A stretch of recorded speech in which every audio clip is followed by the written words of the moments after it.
Breath, and here we go.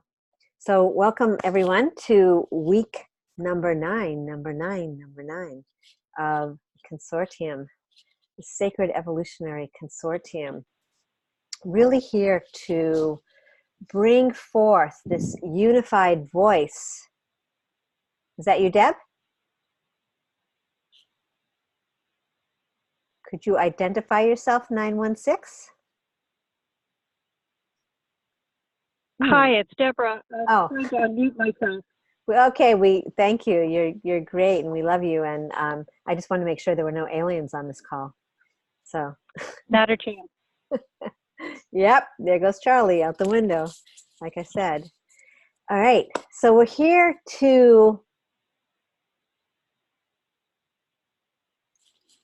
come together in this beautiful circle with the consciousness of 12 around 1, guided and supported by spirit in all dimensions. And we really invite all dimensions here to be with us, to guide us, to give greater clarity, to release this myth of separation, and to support the building of the resonant field across the planet, across this web of light, in the myriad ways that we do. And we do it with joy, we do it with love, we do it with our shared intention. And with that, by the grace of the goddess herself, I'm going to pass Charlie's beautiful crystal angel over to Shanti Hart, and who'll open our call. And the whole week since our last call, being really connected with Mary Magdalene, she's one of my guides and is always there when I open my Akashic records. And I wanted to share something about her, but the journal that I have the most stuff in isn't here yet. So I remembered this beautiful book that is written, I think it's presented as if it's Mary Magdalene's words, and it's written by Flo Magdalena, and it's called I Am Union. And so I thought this part is beautiful. I'm going to read. Surrounded by our eternity, our soul is born. Then one by one, the beings of light encircle us as we travel to the swing between worlds. Here, all of the knowledge of all time is known to us. All is seen and remembered and realized. As we choose our calling, our destiny, and our identity, the beings of light speak to us about our journey. They instruct us in the learning of our life lessons, encouraging us to remember the design housed within. Supported by these lights, we encode our calling into the deepest aspect of our soul as a seed kernel called the seed of light. And we each remember this code at exactly the chosen moment.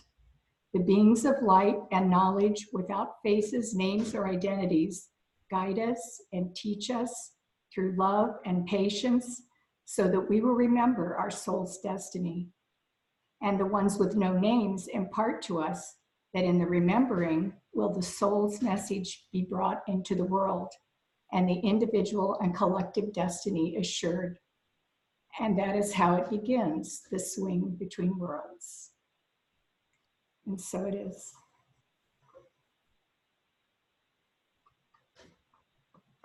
Beautiful way to start. Thank you so much.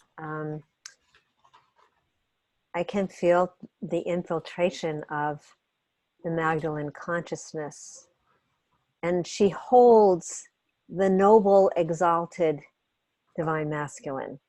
And that's the beauty of her, is that it's not just about the divine feminine rising that we're seeing a lot in the world, but the Magdalene always holds that consciousness of the divine masculine, the the structure, the generator, working together with the divine feminine, the inner wisdom, that relationship of the sun and the moon working together as one.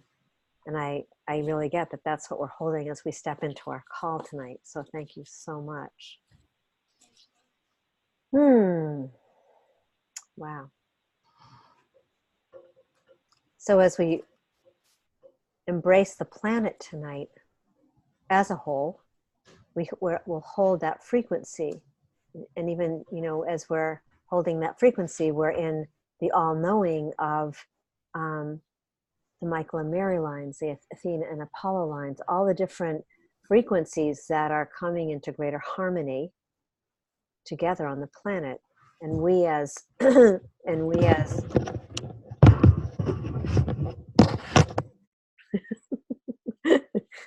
and we as in amidst all the noise, we hold our joy and our love. And let's just open this call with how you're celebrating that relationship in your own life, how you see it as an uprising on the land. And even if you don't know in this moment, your consciousness does know, and we just open to that information coming in, you know, in guiding us. So that's what's moving right here, right now, is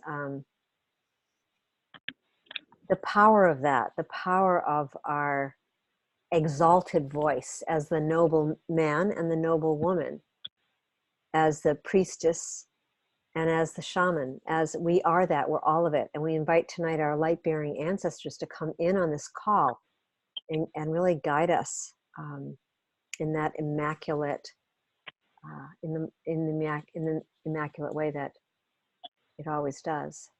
So, and we'll see where this energy, how this confluence of energies cohere tonight. So, yeah, so let's just pop it open and let's hold that as an energetic frequency for our sharing.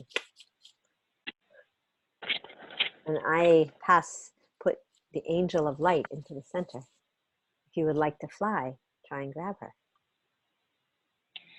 Well, I can maybe start. Mary Magdalene has been very present in the last week in my life. The first thing is I interviewed Georgia Dine, the founder of the Angelic Harmony Therapy, on the Wellness Show. And she's in San Diego because she works with not only Mary Magdalene, but Mother Mary, and is having experiences of that as Mother Mary appears at regular times to the people who gather there. And so she's part of that. And she channels Mother Mary and Mary Magdalene through her singing. And so that's number one. Number two, a new person who came to me today is working with the Divine Feminine and Mary Magdalene and wants to do what you're talking about, that sacred marriage, is helping people discover the sacred marriage between the Divine Masculine and Feminine through the Mary Magdalene energies. So that is the second thing around Mary Magdalene. And then I can't remember what the third is, but anyway, those are two Mary Magdalene events that have occurred in the last few days. So with that, I'm complete.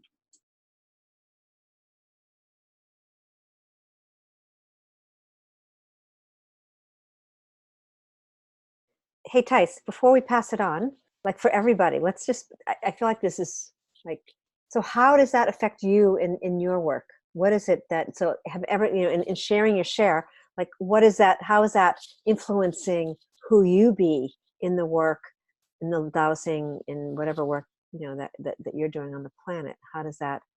Well, people come to you because you are in that resonant field. And the third one is that we're in working with Divine Mother's energy. One of the beings that we call in is Mary Magdalene, to work with her as well. So that's the third thing.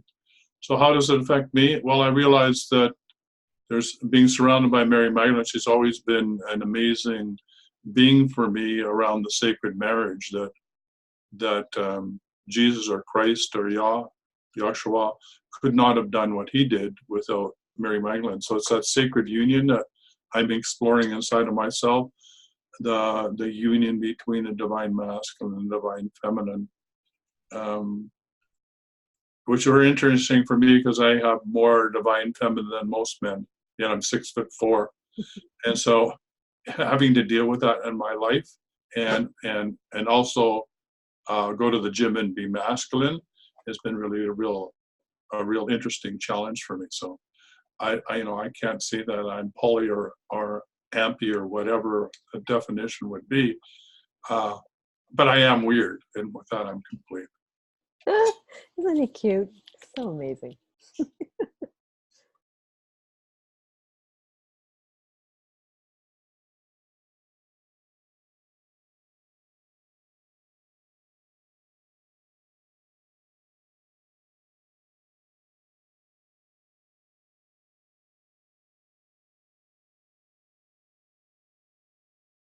Hello, everyone.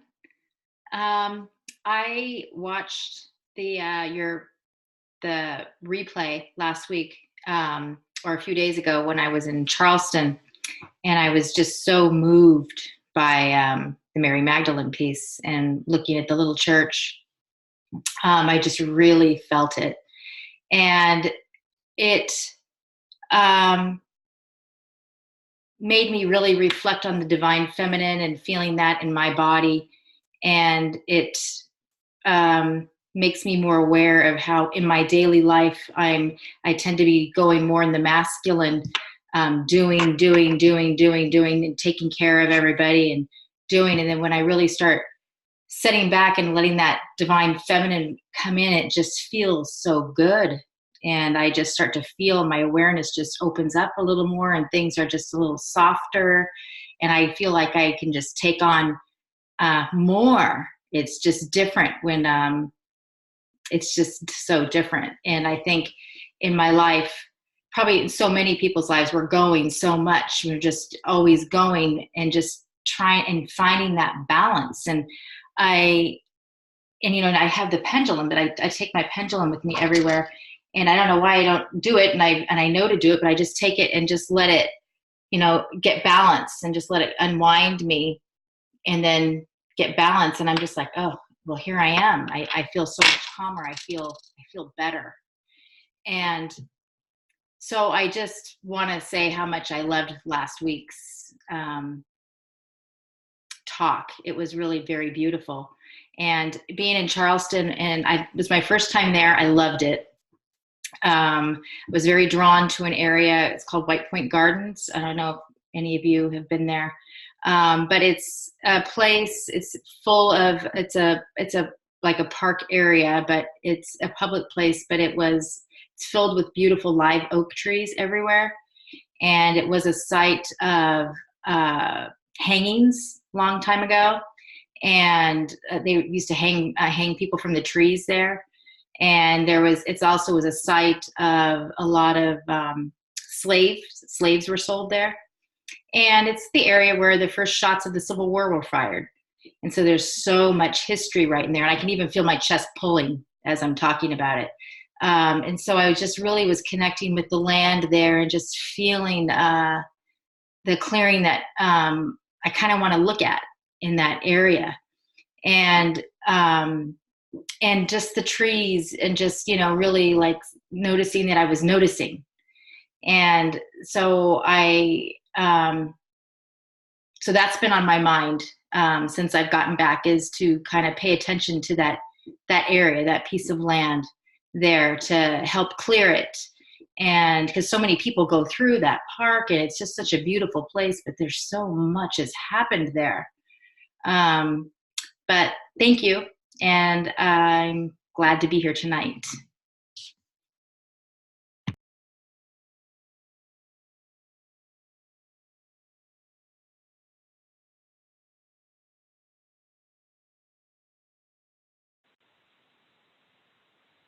So this is Deborah, unmuted. And I woke this morning with the notion I'm to ask Patrick McManaway about regendering. the earth. So can you hear me? Yes, we can hear you. Deb, we can hear you. Thank you. So I said in my mind, what might you tell me now? That I waited to check in with Patrick, and said, nature wants more blessing and use of seeds, not just vegetative propagation, acorns instead of sprouting of willow branches, and more recognition of the sacred feminine and the sacred masculine. And I think this is right in alignment with the message of Mary Magdalene and the message of just the sacredness of the two genders. Yeah. So with that, I'm complete.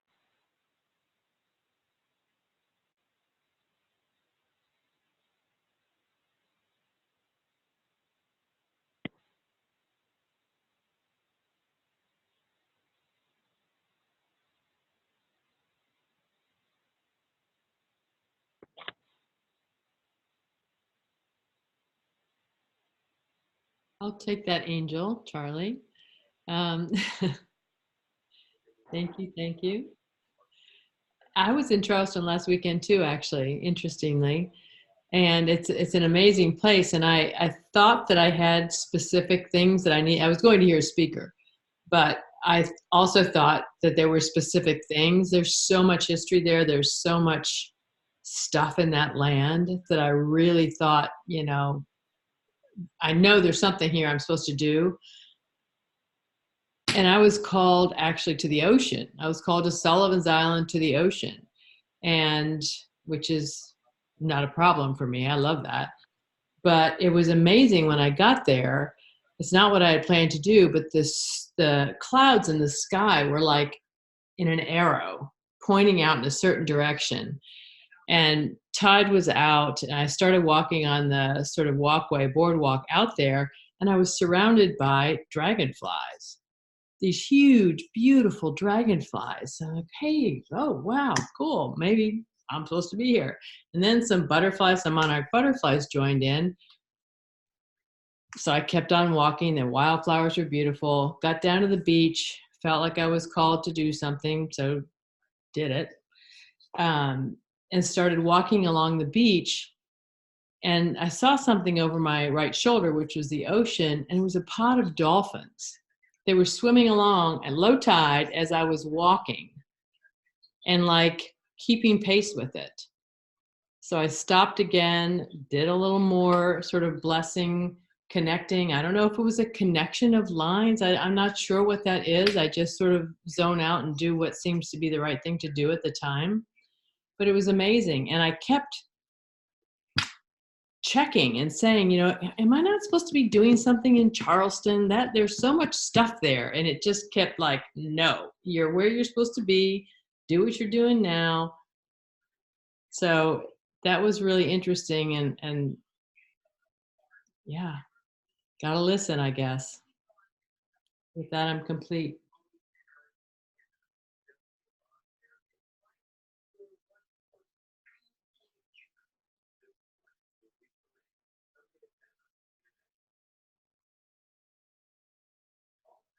Anyone else happen to be in Charlestown last weekend? I was in Charleston in my mind, but no. It was raining. You're just as well to be there in your mind.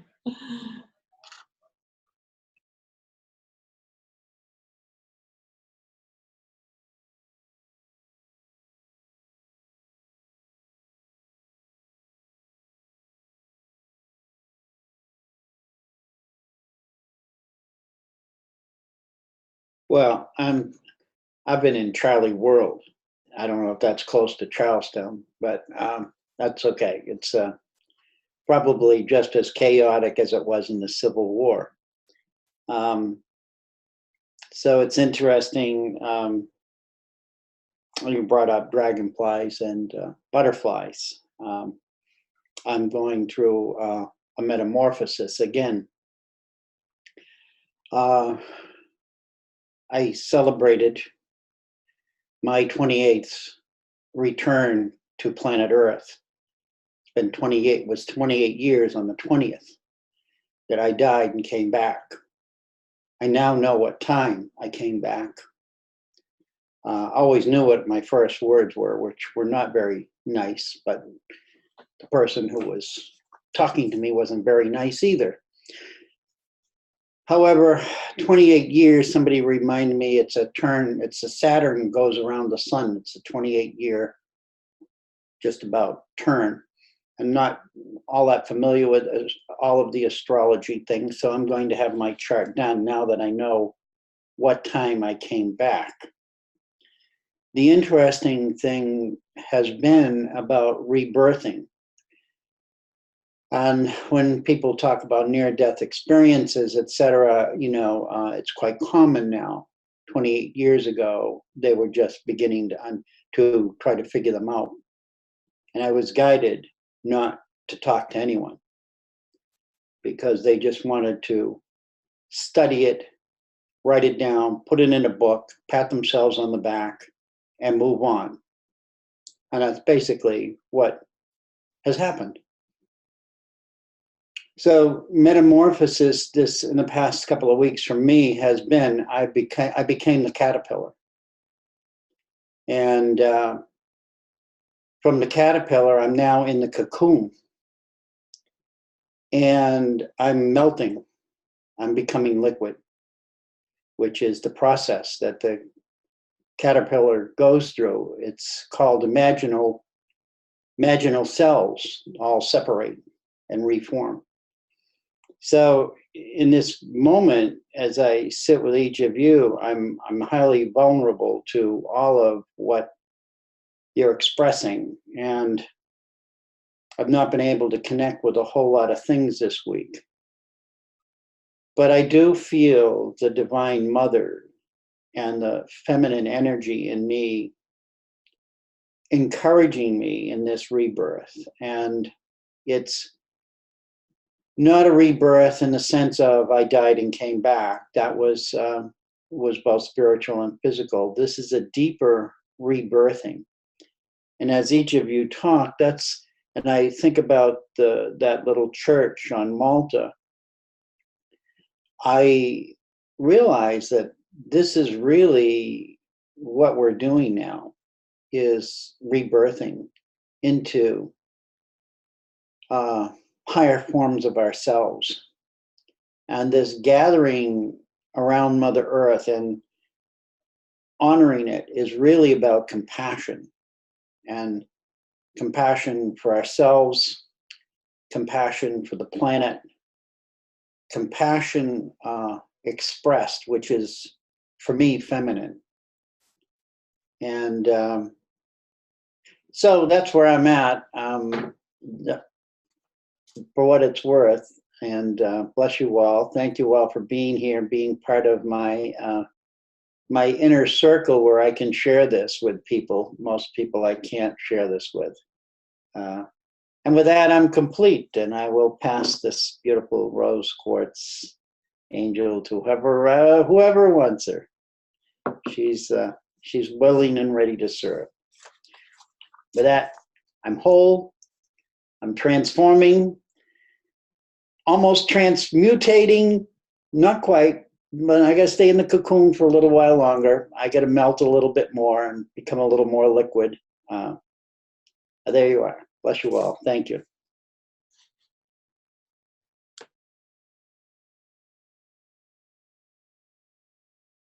I can follow Charlie because I feel the same way. I've been, even since the start of the summer, for me, it started in summer and it's still continue on into the fall. But in the summer, we went on the trip, me and Kathy, over to Europe in the Divine Feminine and Divine Masculine, looking at the Mary ley lines and the Michael ley lines and Apollo and Athena.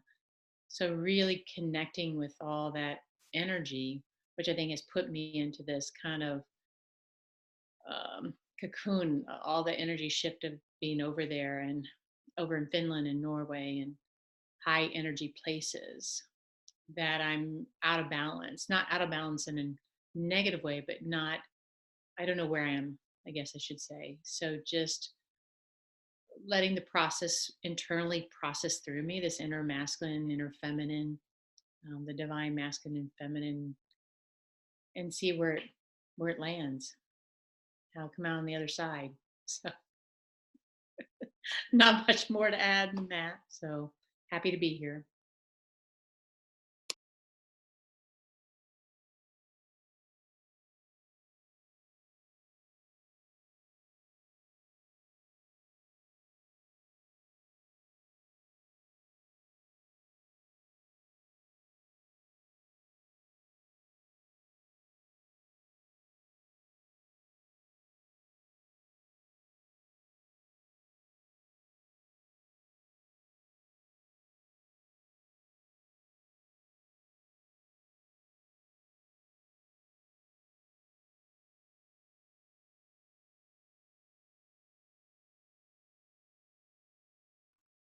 Joanne and Shanti Hart, do you want to jump in? I'm actually trying to do something for my share. I'm trying to find something, so, but I'm listening.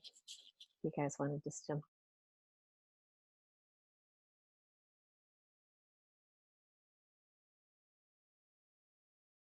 I'll start.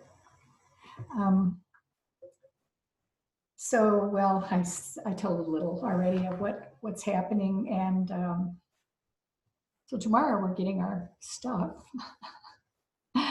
That I had finally got to the point where I was like, you know what? If I never ever see any of it again, I'm okay. You know, I got all the important stuff, and then once I got to that point, then they said, yeah, they left Chicago today, so they'll be there somewhere between Wednesday and Saturday. And I'm like, really? It's like not any more clear than that, but whatever, you know, it's coming. And then the guy did call and he said he was coming tomorrow. So that's cool. I don't have to find out what it's like to have things that I've collected for half my life. The best thing that's happened, I met one of the neighbors last week and he said, oh, have you been up on the canal path? And I'm like, no, I heard there was a walking trail. And he's like, yeah, you just walk down here and then see where that truck is. There's a little walkway. You go there and you're up on a canal path. And so I was like, oh my God, I practically ran down there.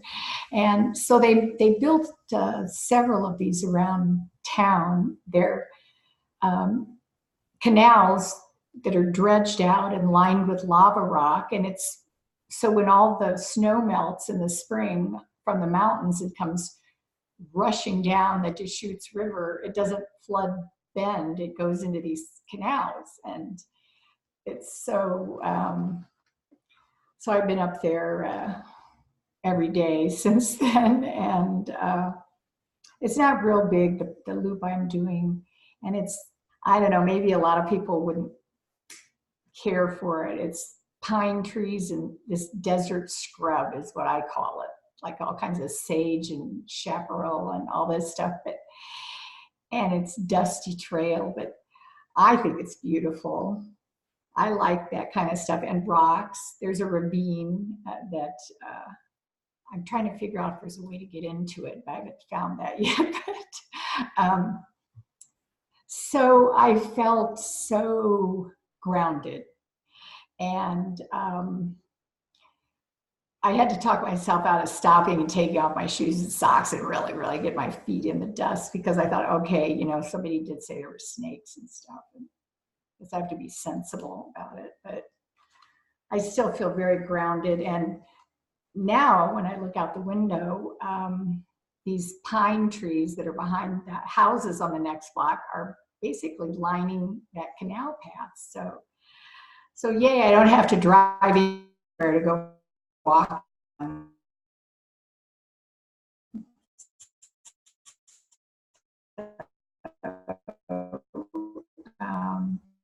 I'm just still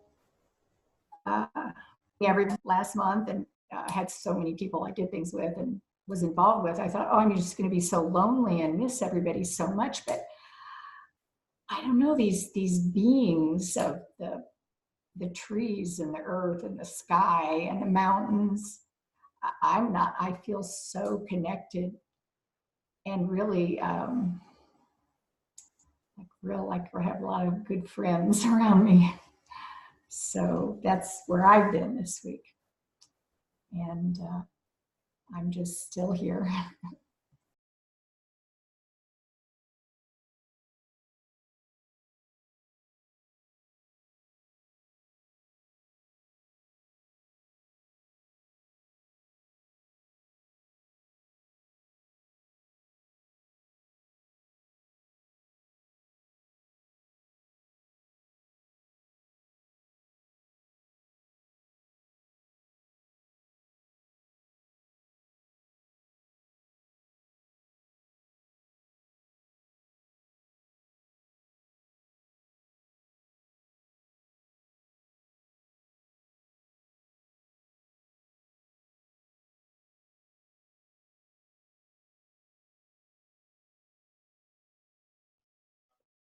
Want me to jump in, Joanne?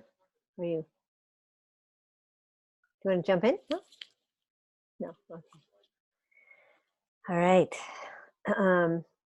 Could be an important piece that you have. Are you all right?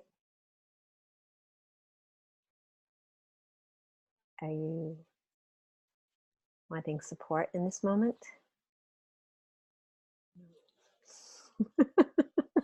No, I don't. Oh, I've just been really, really busy, and I'm just kind of tired and haven't been sleeping well at night, and so just a little spent. Okay. We hold But you. maybe at the end I'll fill you in a little bit about some paranormal things. Yeah, yeah, maybe that's actually, I don't know if that's affecting how you are feeling, but we can definitely support you in a clearing if that's part of what's happening. Because sometimes we don't realize what we take back with us. And I know you're amazing at what you do, but maybe it would be like a up leveling by having us support your energy right now. Thank you. So I think that's something that we're all going to do, along with Charlestown. All right. Wow.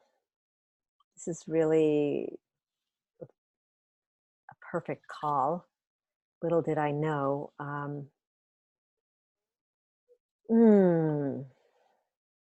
And my journey has been so much about the reclamation of the divine masculine. And this is really an interesting thing, because when we think of the divine masculine, we think of the doing, but there's something else about the divine masculine.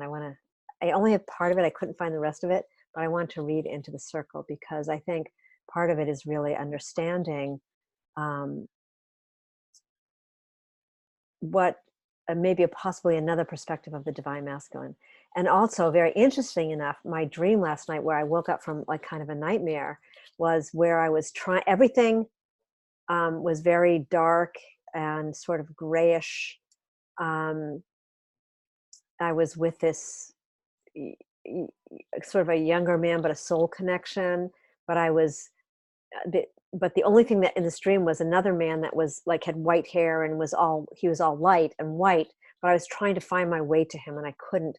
And some of my old patterns were getting in the way. And the end of the dream, I'm trying to get to him, and there's this almost like a shamanic elder behind me, and it was kind of like, too bad we have to do this, and he's pushing me off the ledge, and I'm looking, and there's a door between me and the one I'm trying to get to, and he's trying to get to me, but there's this door. So it was kind of an interesting experience of and there's something, I don't actually, I do know what he said. Hold on one second, because I think, we're talking about going to dreaming today too, and we'll talk more about that. But I feel that this is he's saying something about it's too bad women are being killed in public, and then he kind of pushes me, and I wake up from this like in that kind of state. And when I think of the Black Madonna, when I think of that shadowy self, that embracement of the shadow self, that's a lot of what was going on there, not being able, finding that way to integration, and embracing it all, as well as, knowing that I wanted to not have, I didn't want to be moved by just my desires, because in the past there's been an interesting dynamic between myself and, men in a partnership and relationship. So I think it's really interesting, just kind of all the different ways that talking about the Divine Mother, the Divine Feminine, Magdalene, and sort of the mystery behind the Divine Masculine and the Divine Feminine. But I wanted to read something in here because it was popping in as we were talking about it. And so this is actually from my book. So it just feels right to, we'll see where this goes. What began to stir me was the question of the Divine Masculine in relationship to dowsing and in relationship to my life. Was that gnawing feeling that I had that day driving to LA, was it the Divine Masculine within me urging me to take my power, back my power? The day I picked up the dowsing rods and felt a surge of joy, was this my soul speaking? It was true, when I was dowsing, unlike years before, there was a different vibration within me, and it seemed to be the truest expression of my soul, where I expressed the most joy and elation. In fact, it got to the point that if I wasn't dowsing, things simply didn't feel in alignment. So I'm with this woman named Sana, and I met her in, it's kind of a longer story. You'll have to read the book, or you can talk to me personally. But she is a spirit facilitator that I met, who was at the time, and still is, bringing the Cathar voice into the 21st century. And this is something that we were doing a lot of work together. She said, this is what the Divine Masculine, the lower body, wants for us to celebrate, to celebrate life, to be in our joy. Sana gave quite a belly laugh, spurting out that laughter is birth and exists in the lower body. Light bulbs went on. For years I had realized I'd been too serious, and that seriousness was an obstacle in my path to truth. I had been mixing up being present with being serious, and therefore projecting the seriousness out to the world.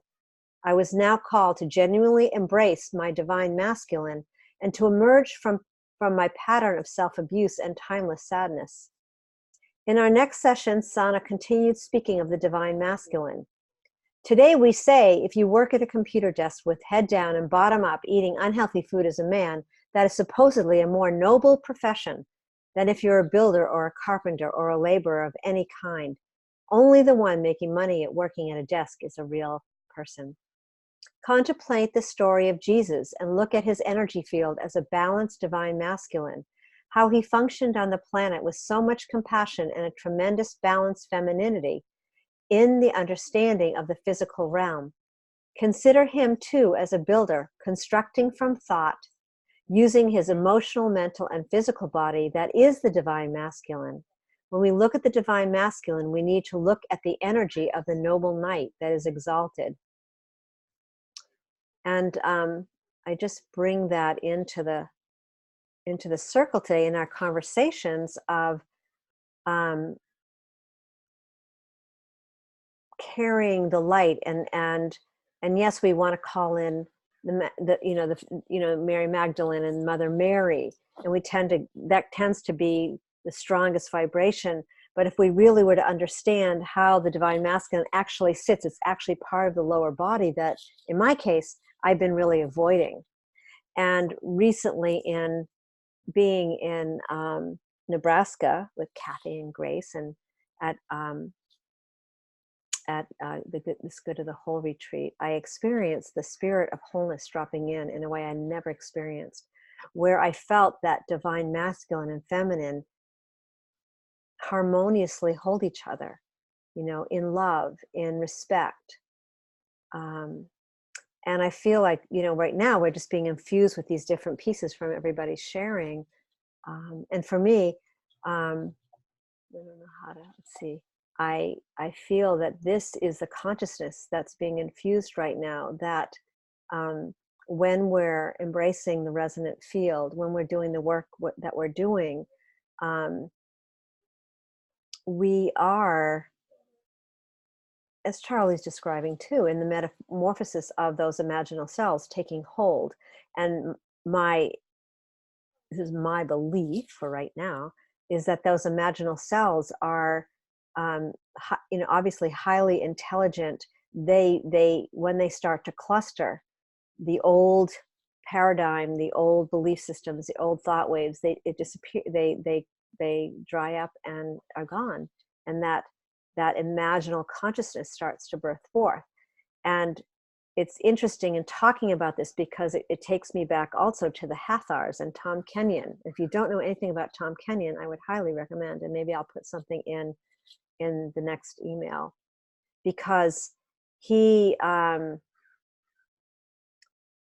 channeled the Magdalene manuscript, where Mary Magdalene brought in the Horus and the Tantric mystery school information, and this relationship with the Christ consciousness and the Christ fully embodied. And I feel that whatever the reason, it's what I'm getting in this moment is that, my journey, your journey, each one of our journeys is bringing us to this place of, in a way, it's a new dreaming. It's the holding, bringing that energy. So as we're working on the planet today, and as we're obviously we're going to do something with Charlestown today, it makes complete sense. And we work with this broader dreaming. We're supporting the Earth's consciousness, that consciousness of the divine masculine and the divine feminine, to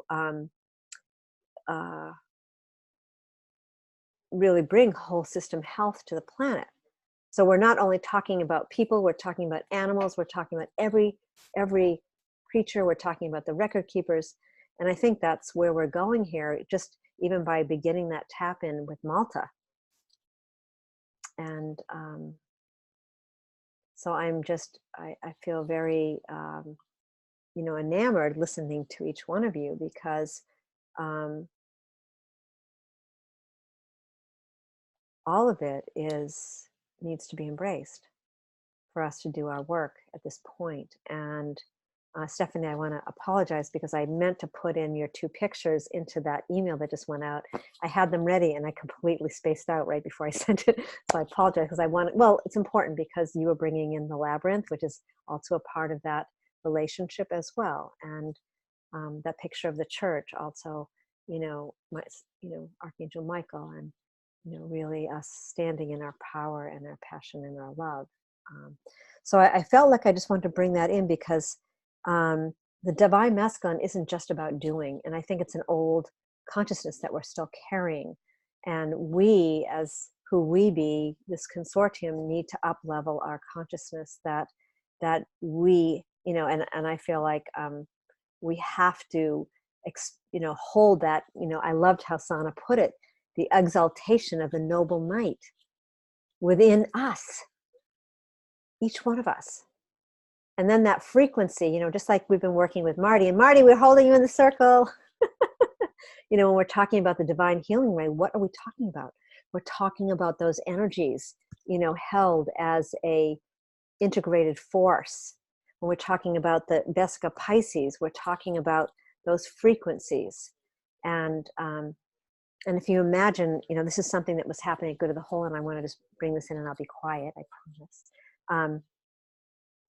So we all, if you can imagine you just holding out one of those big 28-inch rings of Brian's, right? We each have our own ring, our set of information and our tools and our energy. And imagine that we are taking our rings and we're bringing them together. And one way is to bring them in a concentric, so that they lie on top of each other, creating a template. But the other way is that when we bring our rings together, exactly, we're creating the fruit, the seed of life, and the fruit of life, the flower of life, and then the fruit of life.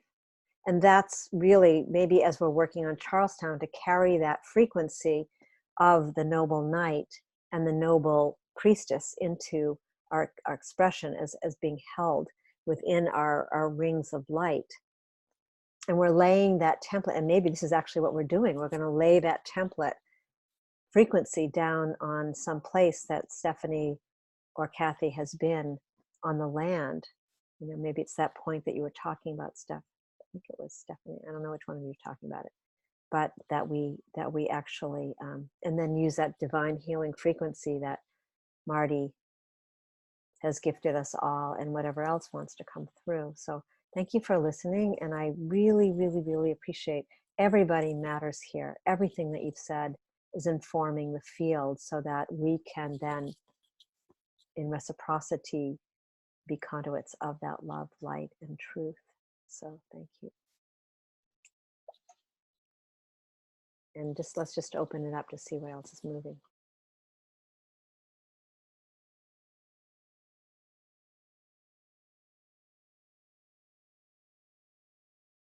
I think, I mean, I see how all of this is connected. And I do think that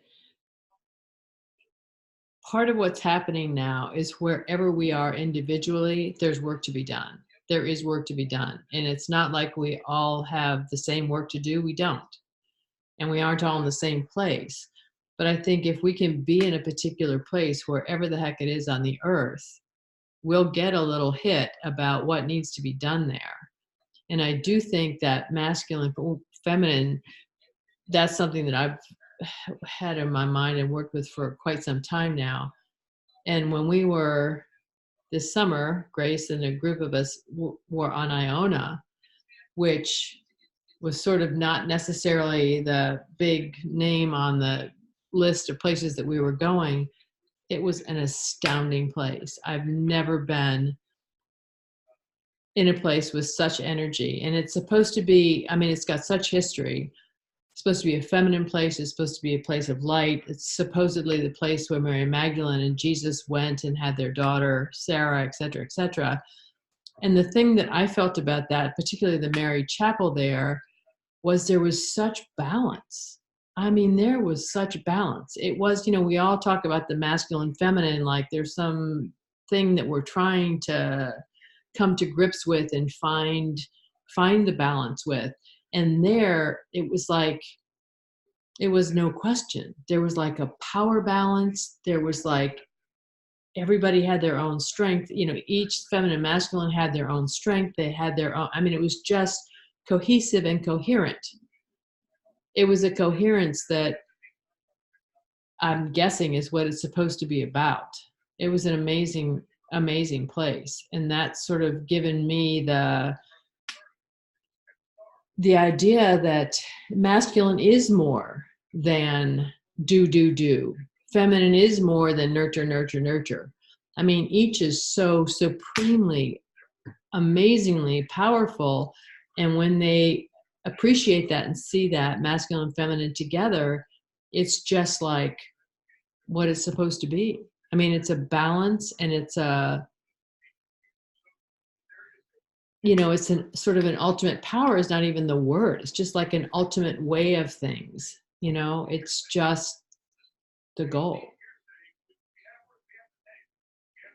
And I never have felt that. I mean, I got such clarity there. It was something that I had struggled with for a long time.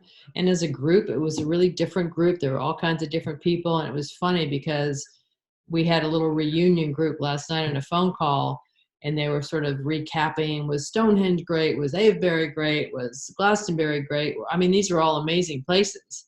And Iona was the place that everyone was like, when I was in that little stripped down bare chapel on the ocean, the energy was amazing. So I'm seeking that.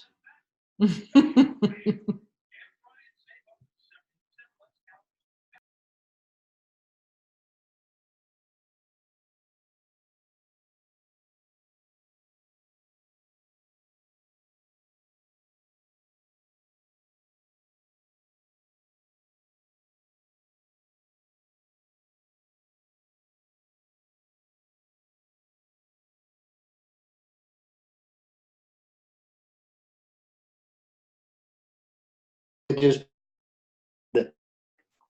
the chapel in Malta, which is on the cliffs, and I haven't tapped into it too much because of everything I've been doing inwardly, but it's on the west coast, and it has the most beautiful sunsets. And when I read that, it was almost as if it was a place where I would feel the Divine Mother saying goodnight to me, sweet dreams. And you mentioned I own a chapel, and again, these are Magdalenian chapels. There was a chapel on Malta before that, but it wasn't in exactly the same place. It was there on the cliffs, but it was an early one and was destroyed. So again, I think that this whole weaving of stories is really about honoring that divine feminine rising in all of us, and balancing with, as Shelley says, the divine masculine, and co-creating in us a more balanced energy that I don't know where it's coming from, was destroyed during Atlantis. And Malta is somehow connected to Atlantis, and that was my first connection. So there was a pattern of destruction, and then there's a pattern of reconstruction, and we are part of the pattern of reconstruction, each one of us individually and collectively. And so I just seed that into the field to allow you to tap into that in any way you so desire. I'm complete.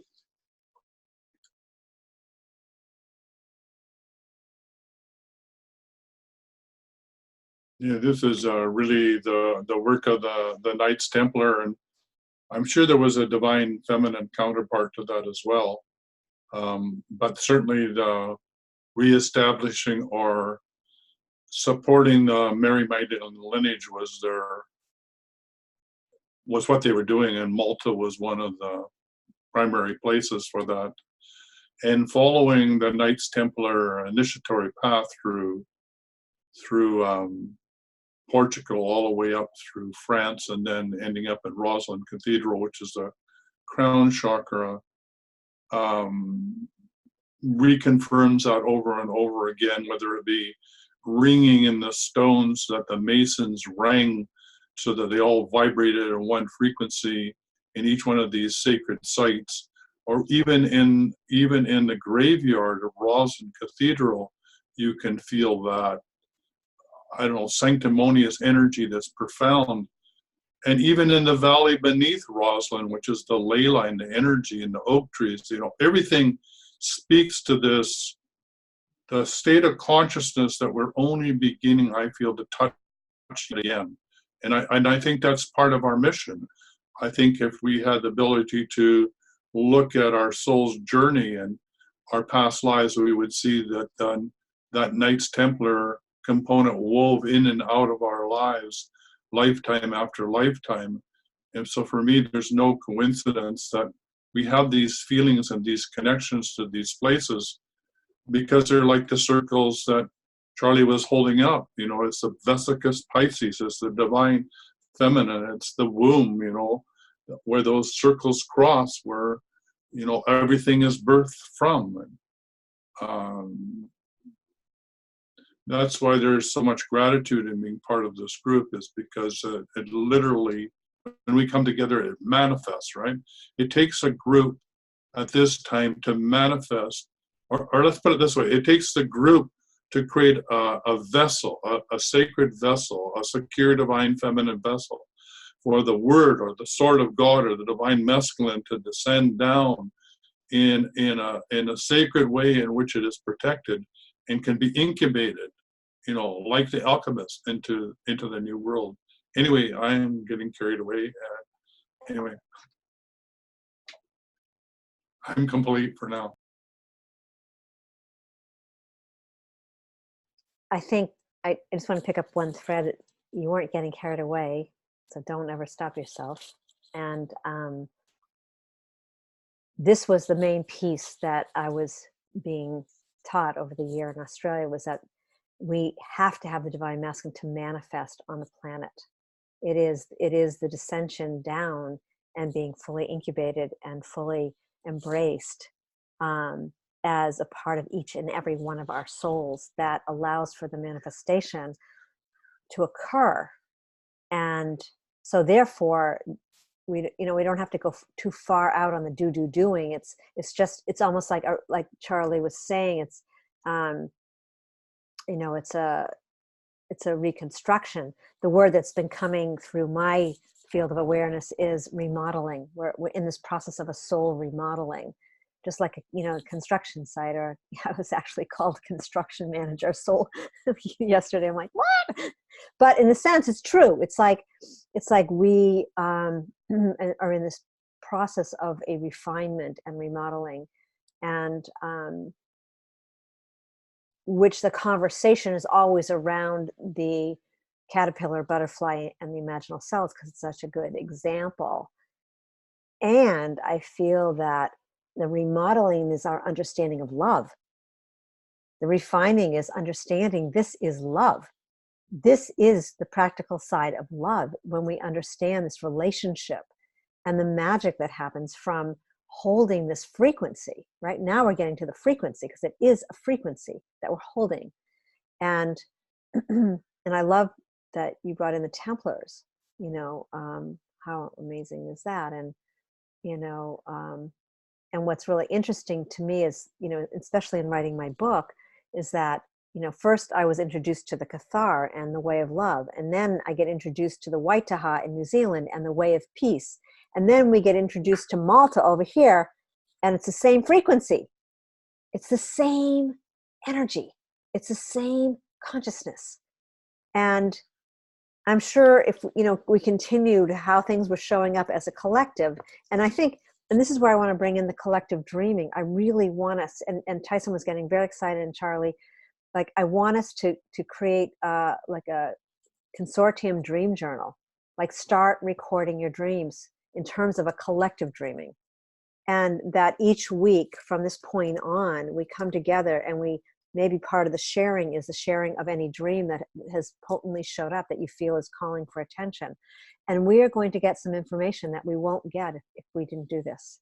And we did an aspect of this in Chartres for 10 days, and it was phenomenal, because some of the colors, some of the frequencies, some of the stories, there was a story that was being birthed through our collective dreaming. And I think this is a place that we as a consortium have never gone before. And I think it'll be really interesting if you're willing to play. And it doesn't mean like, don't beat yourself up if you forget to write down your dream one night, or, but just, have something by your bed, just a little, or you can just, I don't recommend this, but I do this sometimes, have your phone on airplane. And, if you have a dream, just put it in your notes. But airplane, at least it's not transmitting. But Shell, I think one of the important things about that dream issue is, as you're going to sleep, set the intention. Set Right. the intention that Thank you you. want to know the dream. You want to hear the dream. You're open to the material.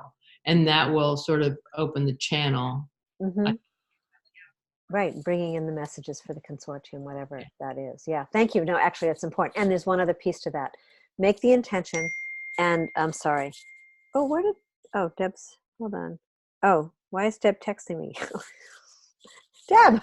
Anyway, dream journal, very cool. So, but what I was going to say is something else I've learned from someone who has been dream tending for many, many years. Create your intention and drink water. Take some water after you create that intention before you go to sleep, because it's the water that holds the memory of the intention that you're creating inside of your body. A little hot tip, or a wet tip. Fun. All right. Actually, it's interesting that you say that about the water. I was talking to somebody about dream work the other day, and they were of the Yorubic African spiritual deal, and they were like, that's why you put the bowl of water under your bed.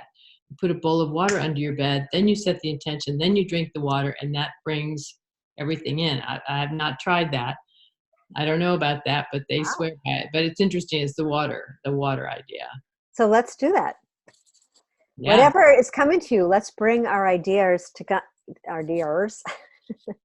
You guess where I'm from? Hold on. So let's bring our ideas together and see what's moving. Uh-oh, you're all frozen except for me. You know, I don't know what's going on with you guys, but you're all You frozen. were frozen. I know, please, I've got to get an Ethernet cord. I always travel with one, and I don't know where I left it. So in any case, yeah, let's try it. Put the bowl of water underneath, or try a day or two without it, then put it underneath and see what, let's bring back our wisdom. So, and this is very thrilling. Thank you. Checking with Joanne, do you feel can we put you in the center of the circle and lift you up? Do you want to, we're not letting you get away with not saying anything. Well, I guess it's just I'm more tired because I haven't been sleeping well. The veil is thin, and they may be a part of why, maybe it's tapping into my energy. I don't know. Having a tough time to keep up with things on the physical plane. Haven't had really much time to spend or clear a ground. I did go to dance class on Monday night, and coming home, I hit a possum. I felt so bad. There was nothing I could do. So that left me feeling kind of yucky. And did do the little bit of a paranormal, not so much investigating as inquiring. And my niece is a medium, and we both picked up that was the previous owner was an elderly woman, and that she just wanted the new owners to acknowledge her. She was just trying to get their attention, but she has quite a bit of energy, as in the ways that she did that was to break dishes like 3 times. So, but I don't think they want a full investigation. I think they just wanted someone to go in and maybe had a little bit more of an understanding. So the homeowner, the woman now, she says, I talked to her now, and things haven't gotten more active. They've been a little bit more on the quiet side, but it's really strange because a tragic accident happened in that area years ago that I was aware of because it happened when I was a teenager, and it was a boy that was in my class at the time was involved, and my niece, who's younger than me quite a bit, picked up on this tragedy because it happened in the area where the house was. So, that was pretty amazing to me that she actually had picked up on this outside energy, which there's a cemetery very close that we investigated a few years back that has a lot of energy. And then when I was at dance class, there's a girl in there I didn't realize who lives very close to that area, who's also having paranormal things going on in her home.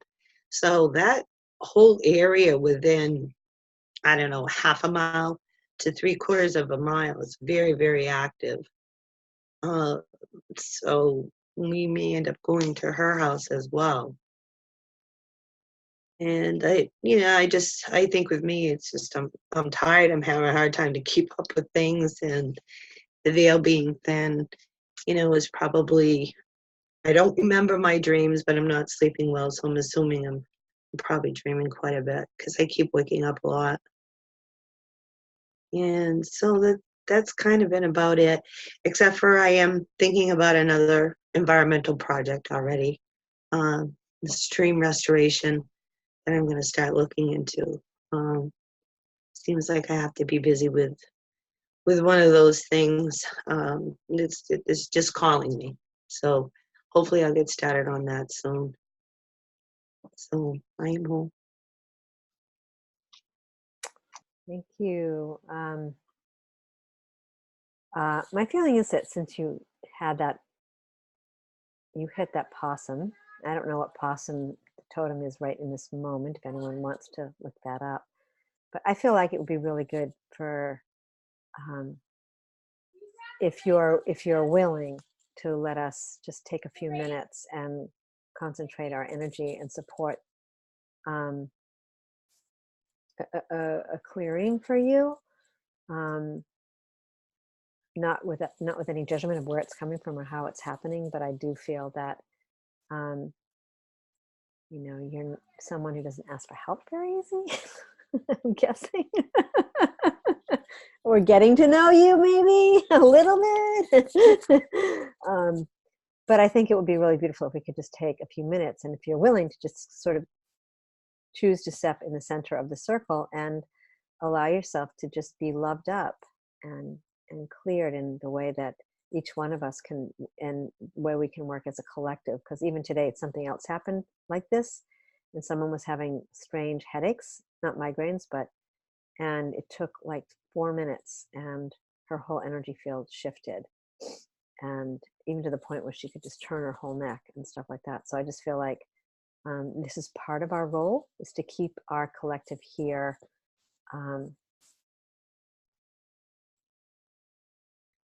clean and purified and loved up. Are you in? I know I'm always the one that seems to be helping, so it is hard for me to ask for help. Do you want to ask for help?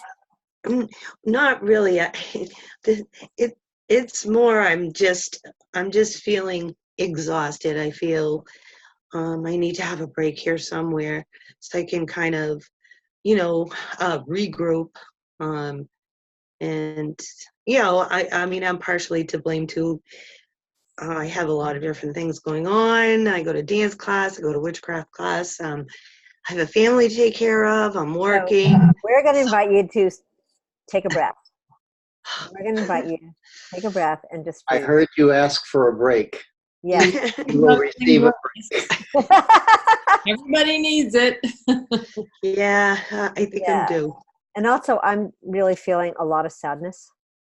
That whether it's just the possum or whether there's something else that you took on was in that house, there's a weight that you walked away with, and so let us all come into circle, and whoever feels the initial prayer, or there's something to be said, or we can do it in silence, but just as a collective, let's bring our love and light to Joanne, and feel free to unmute yourself and just bring in your peace, as we always do. So, yeah. And Joanne, you can't say anything. All you can do is open and say yes.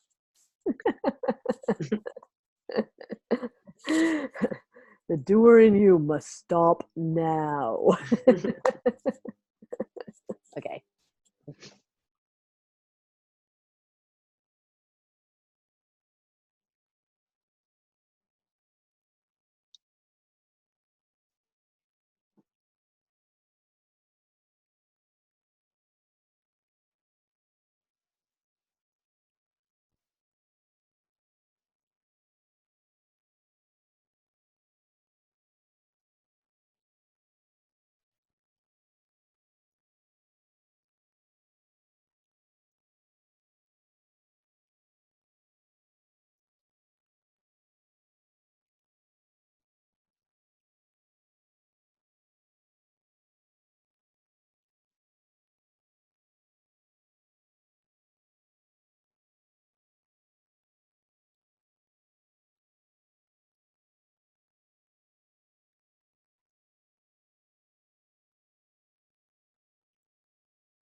I'm asking that any energies that are using Joanne's energy for their own purposes that arrived without permission, please leave now and return to the light or return to Mother Gaia to be recycled. And that Joanne remains only Joanne for her highest good, and all of her energy belongs to her and only her.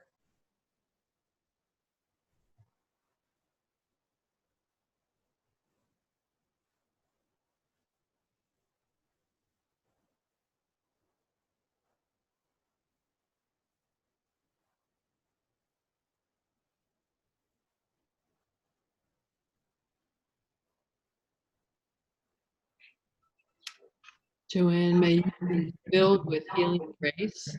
May you feel the unconditional love that surrounds and supports you. May you sleep well and your soul be replenished.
Joanne, may the twin spirals of energy that you are now sitting in remove all negative energies from this lifetime, all past lifetimes, from the lifetimes of your genetic ancestors. May the field be open to the golden light which now flows forth freely and abundantly, filling you with the energy of the truth of who you are. May that energy give you peace, light, and love.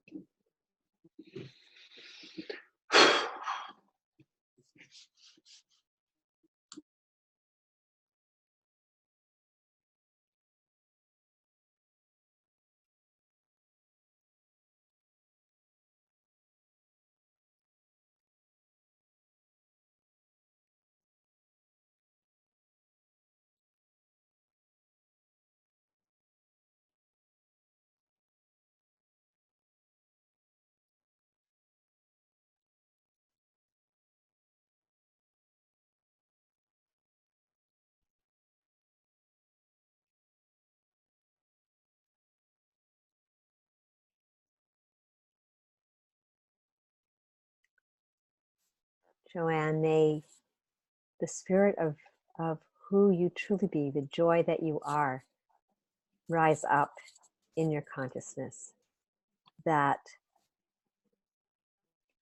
you can fulfill, to come back to your own blueprint of love, sincerity, compassion, and that this joy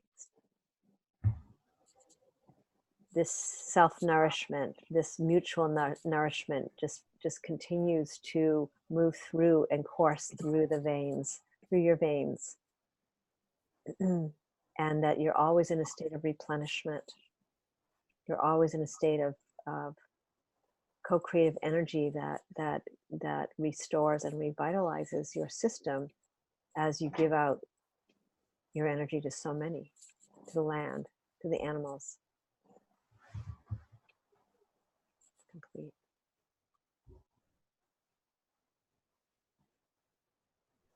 Thank you.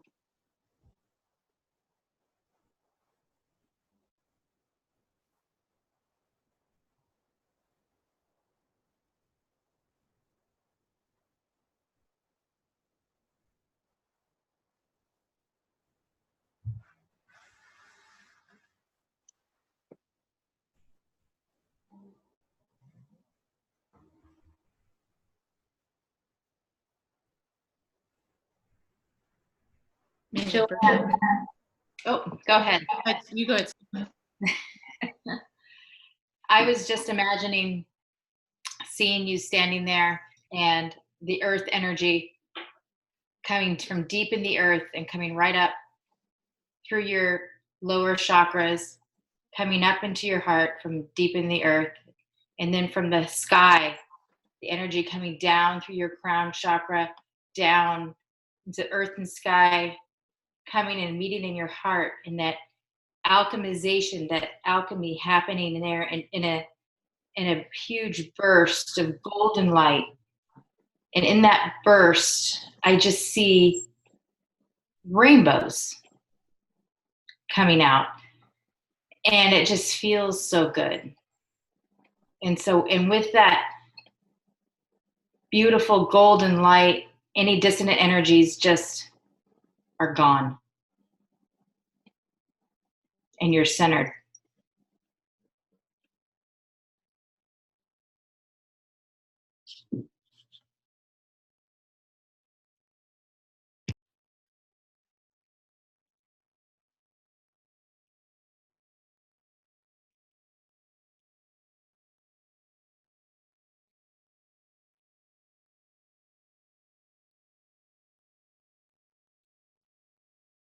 Here's a little gift for you. Possum teaches how to find fast fixes to complicated problems and how to renew and resurrect yourself.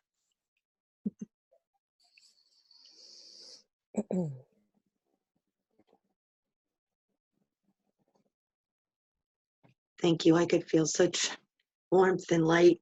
It just kept coming in waves. Thank you so much.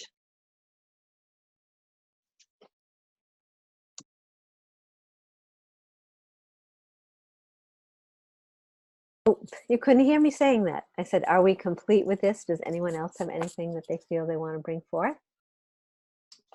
Just thank you, Joanne, for allowing us to be present in your field of energy and work with you at that level. Thank you. Mhm. Yeah, Joanne, I was really led to looking. I felt the energy like the infinity sign, the energy going out of you serving everybody, and I was told to work on the return flow of allowing you to receive as much as you give. So I was sending energy to the return flow back to you so that you could open yourself to receive. So that's what I got, amongst many other things. Okay. Thank you. I got one very practical message. So, question, are you doing all this paranormal stuff as a gift for people for free?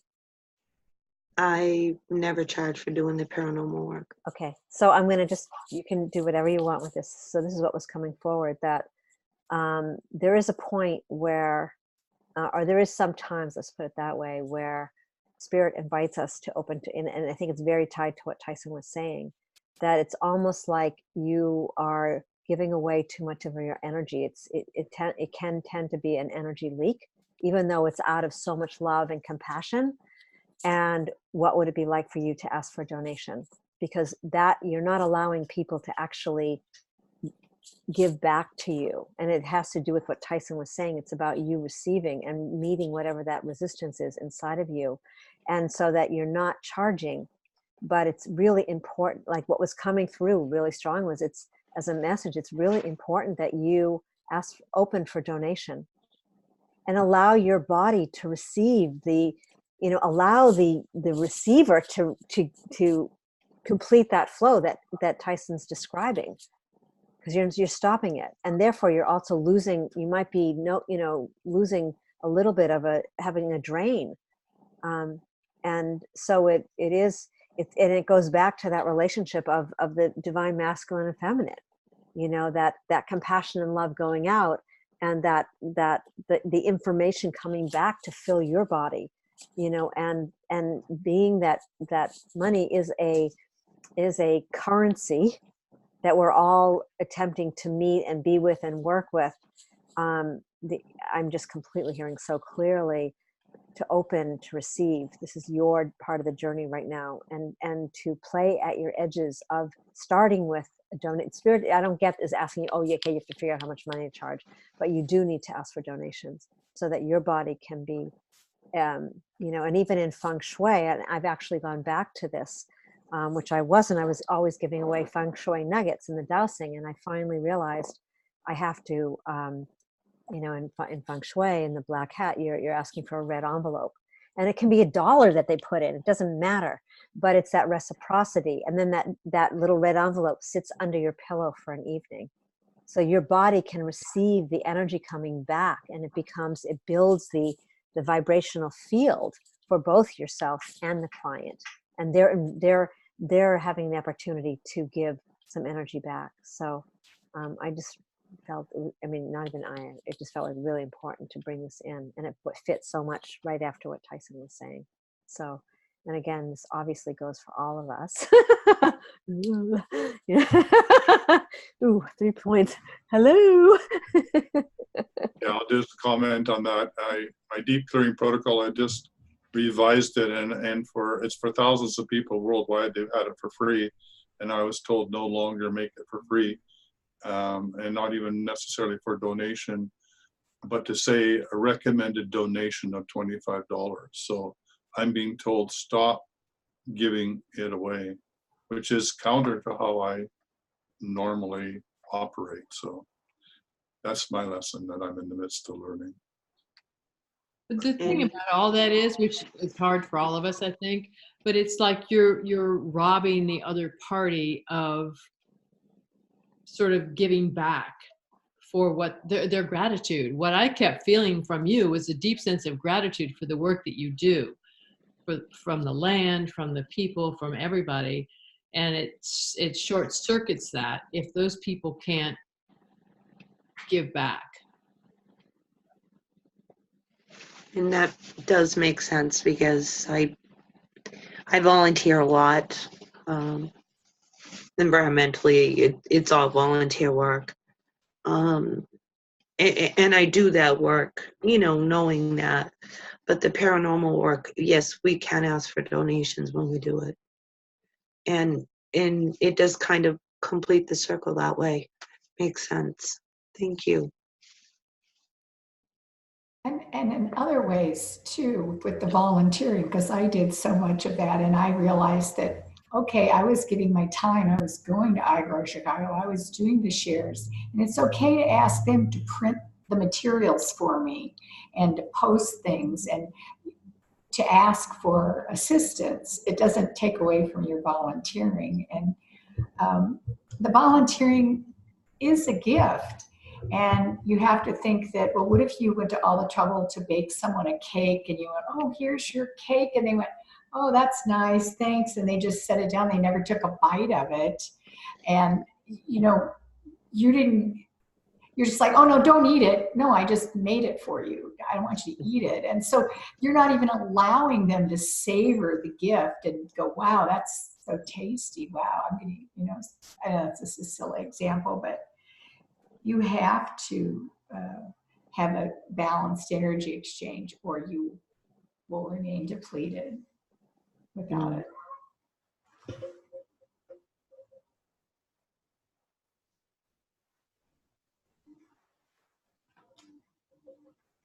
All right. Thank you Thank for you. thank you for allowing us to play in the field with you.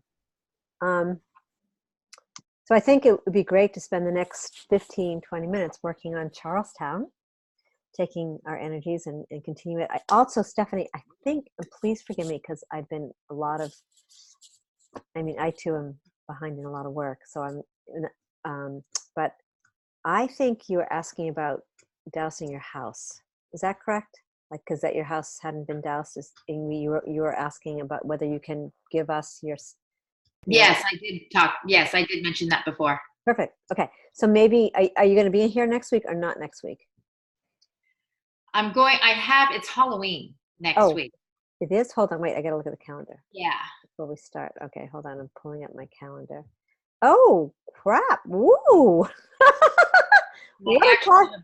Is anyone else going trick-or-treating?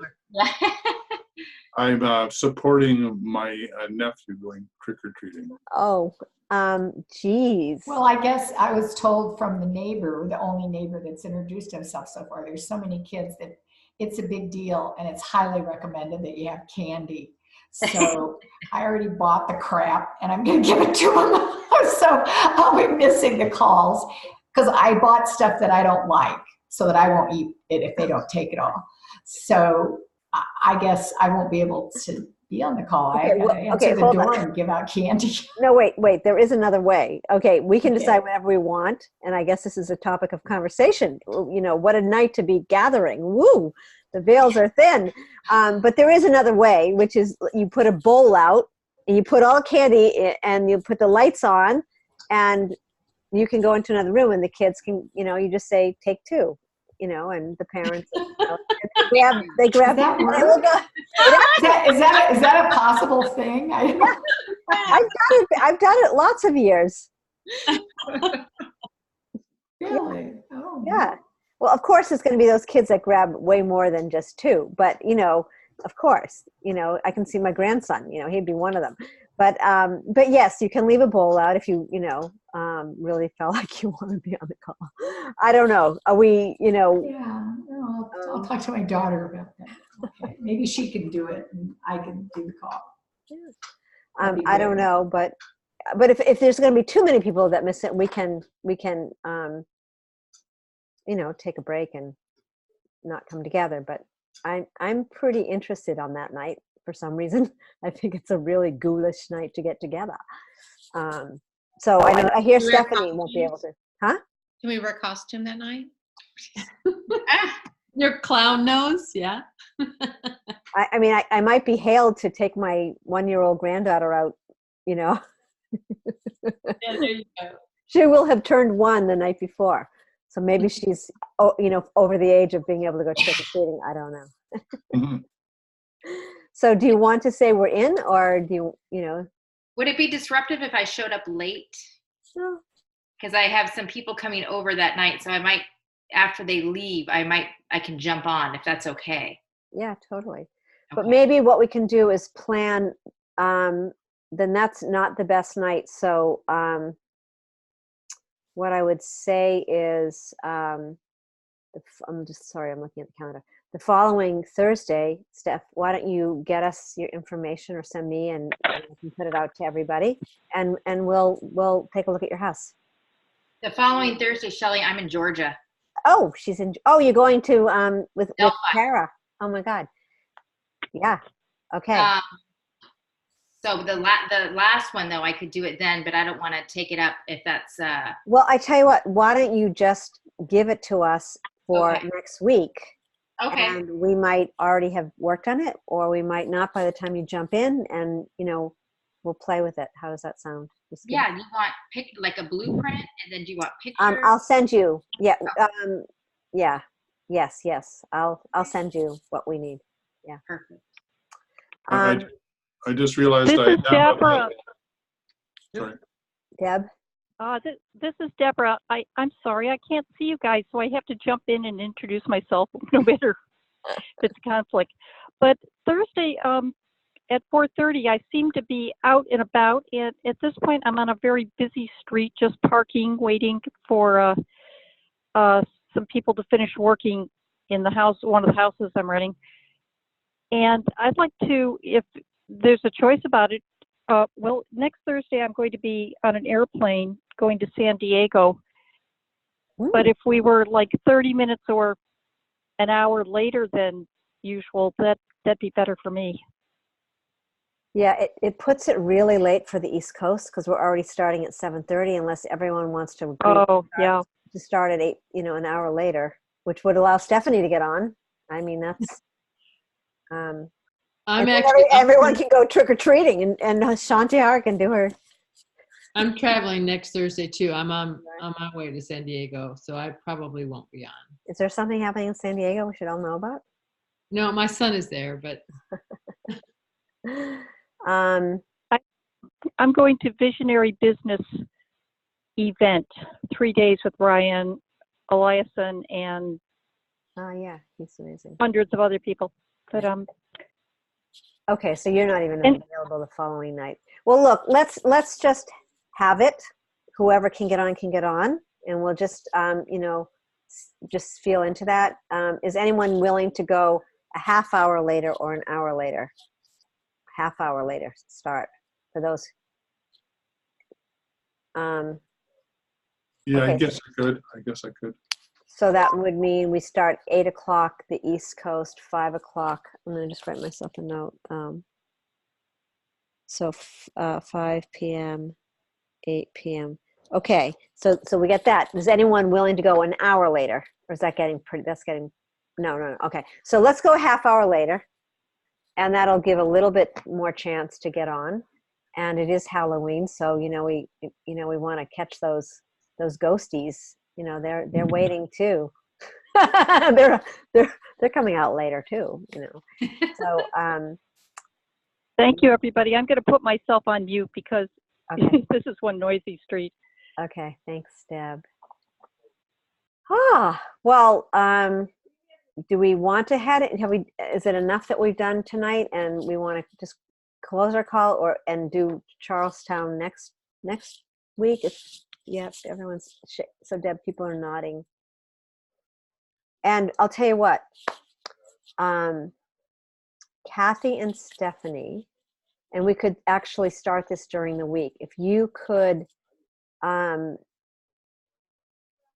even tonight or first thing in the morning, send me some, like a Google map where you feel the energy that we should speak to, look at. If anyone else feels, they get on Google Map and there's some place that they're being called to, we'll bring all that together. Maybe Uncle Charlie can make us a little grid map.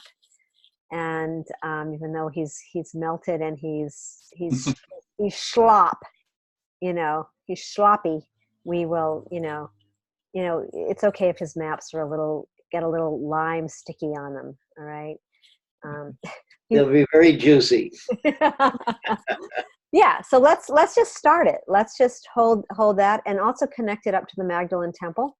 There's something moving around the Magdalene, and I'll bring in the Hathor stuff, and we'll let this all ruminate over the week, and we can play during the week. And please remember the dreaming. Even if you're not going to be on that call, you never know what's going to pop. So maybe there's one particular dream that wants to be shared with the group. It can be done by email.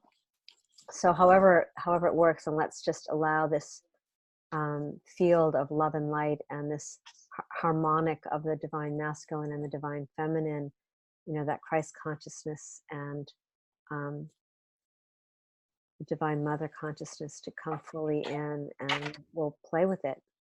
And how does that sound? Everybody in? Mm-hmm. All right. And Shanti Hart, if you feel like taking a little drive over to Portland, I have an extra little couch bed. You can come sleep in, come visit. I may even be here next week, so we'll see. I don't know. You should come here and help me unpack. I don't know. I'm going to be surrounded by my Wait, stuff. you know what? Someone's giving me a mule, and I know how much you love mules, so maybe I'll just take a mule tune ride over the mountains, and like they did in the Gold Rush days. You better get started. It's going to take you a long time. It takes 3 hours in a car.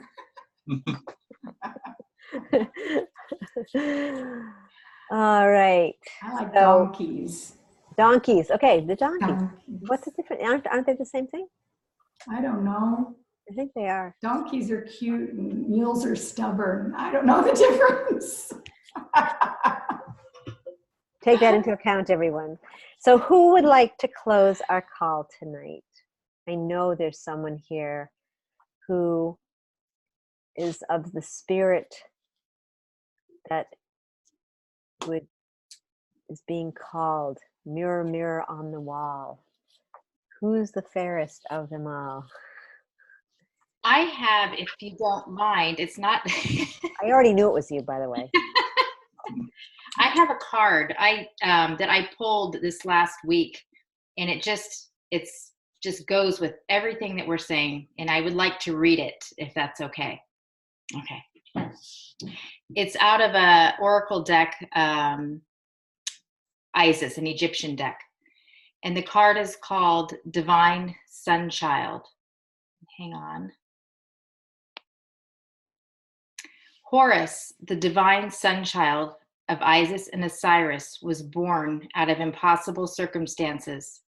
Through the great devotion of his mother Isis and her loving determination to heal her husband and bring him back to life, to eventually become king of Egypt, defeating dark forces that would seek to destroy him and all that he loved with great triumph. It is the story of the divine hero of Egypt.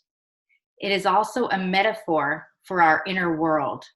Our divine feminine must stay true to her values of love, healing, and the triumph of creativity over destruction born of fear and hate.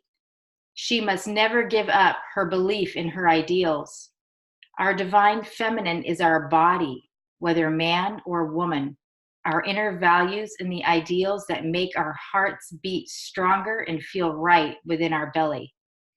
With such love for her inner divine masculine, she never gives up on her belief in him either, and in her desire for their togetherness.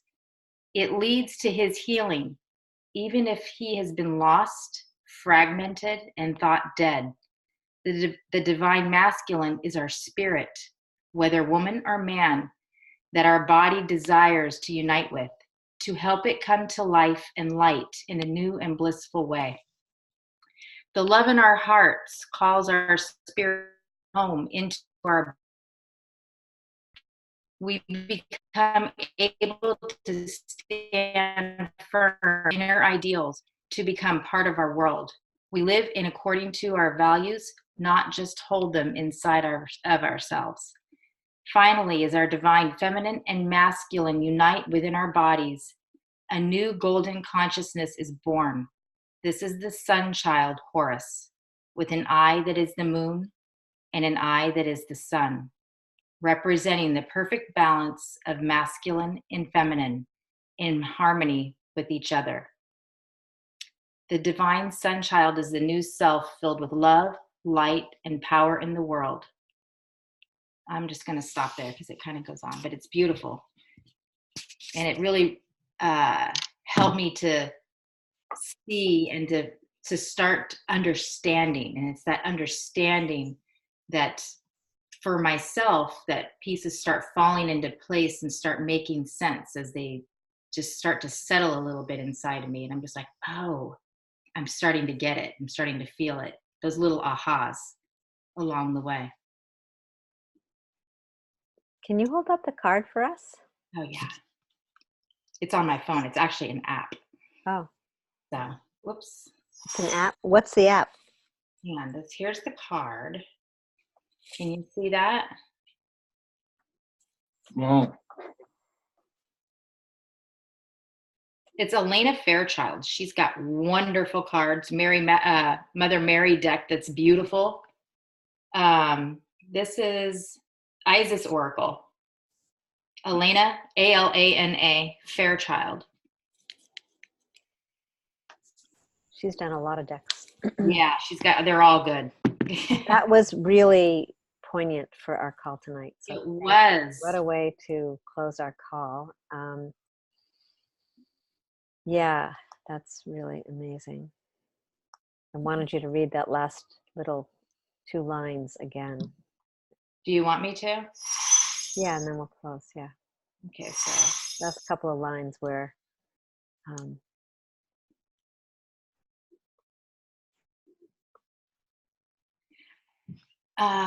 let's see.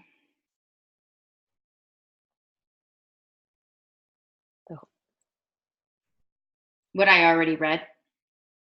yeah, it's okay if you don't. You know. Okay, well, I can read this one part. It's to allow these sacred blessings to empower your creative birth now. In many ways, you are guided to let go of thoughts or feelings that it is impossible or too hard or cannot be done. Honoring the need to create as part of your natural life expression is a way to receive the blessings.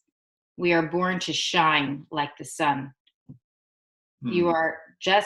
You just are, and there is no question that it will happen. Do not give up until you have your success. The sun will shine on you. You will succeed. So it's that story about remembering. Yes. Literally remembering, because that was the story of Osiris. Yes. Yes. Right. Amazing. So we are remembering who we truly be. Yes. So thank you, everyone. This has been an absolutely glorious. I'm always so uplifted by seeing, just being in this frequency with all of you. And wow, it's amazing. It's mysterious and magical, all of it. So thank you. Bless you. We'll be looking for those pieces from each and every person. And for those of you who can get on, we'll see you next week at half hour later.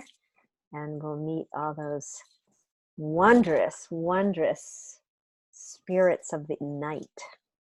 See where we get taken.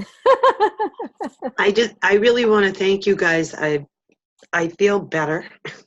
I feel like a weight has been lifted. Your energy coming in was like waves of light, and it just washed it away. Feel so much better. Thank you. Sleep well, everybody. Thank you, Joanne. Thank you. Love you, Deb. Talk to you guys later. I'm going to stop the recording.